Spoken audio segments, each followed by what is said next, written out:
still we rise. So we rise to the highest level possible. And that possible we can't even see. It's wound into that infinite land, or that quantum field of infinite possibilities. We know not exactly what it will be.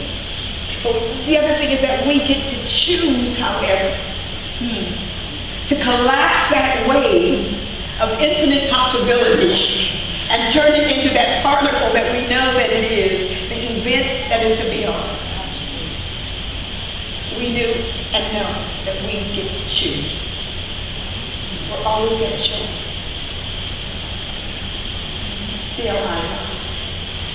Still we rise. I was sitting there, and all of a sudden this interesting visual came into mind, and that was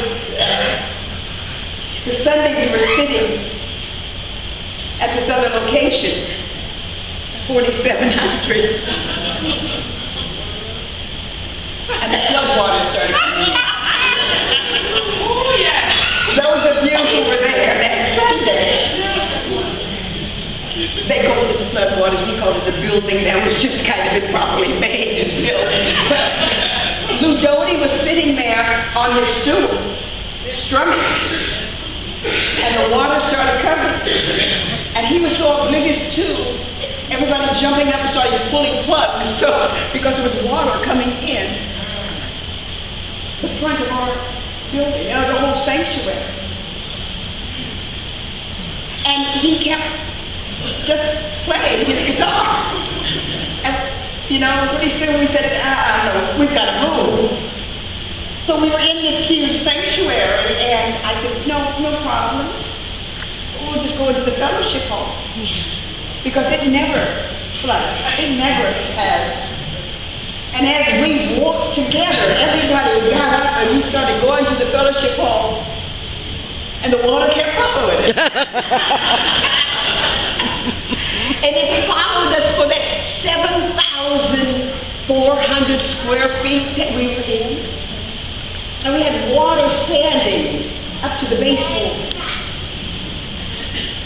But no one wanted to leave. We continued with service. Because everybody knew that that which was on the inside was greater than that which was taking place outside.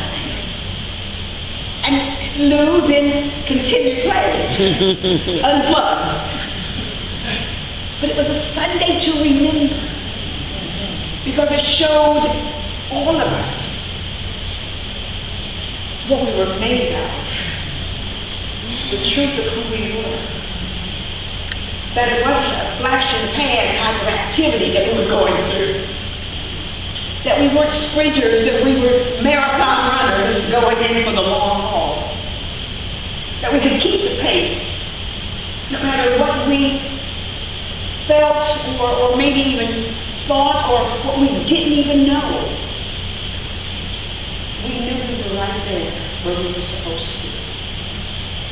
And that was being loved and divinely guided and even favored, as all of God's creation is.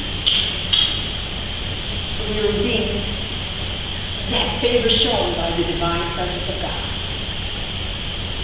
Today, it just happened to happen to me with that memory, because we all like comforts. We all like this ability to feel comfortable in our homes or wherever we are.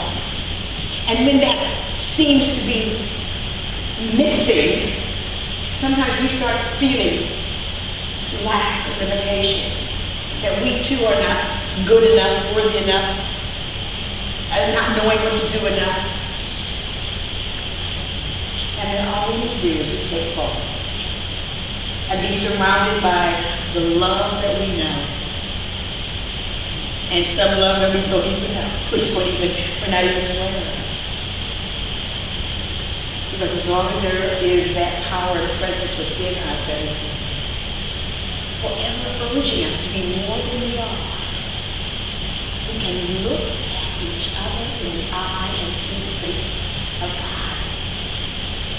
We can look at each other from the heart space and know that the divine presence of God resides right within you and is ever ready to express itself all the more, allowing us to know it at a deeper level, allowing us also to know that we're always at choice,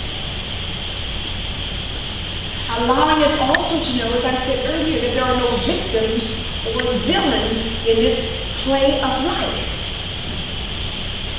that we're all doing the best we can with what we've got, that we're all making the steps that are necessary for us to continue on our journey. And those things that show up as the blips on the screen, that's all they are. They don't come to stay. They just show up. For us to give recognition to them and for our soul to be able to see what it needs to learn, to keep on evolving to the highest level possible. It is for us to see and us to know. And I know you all hear something happening right now. There's heat. The heat has come. The blessings that are taking place.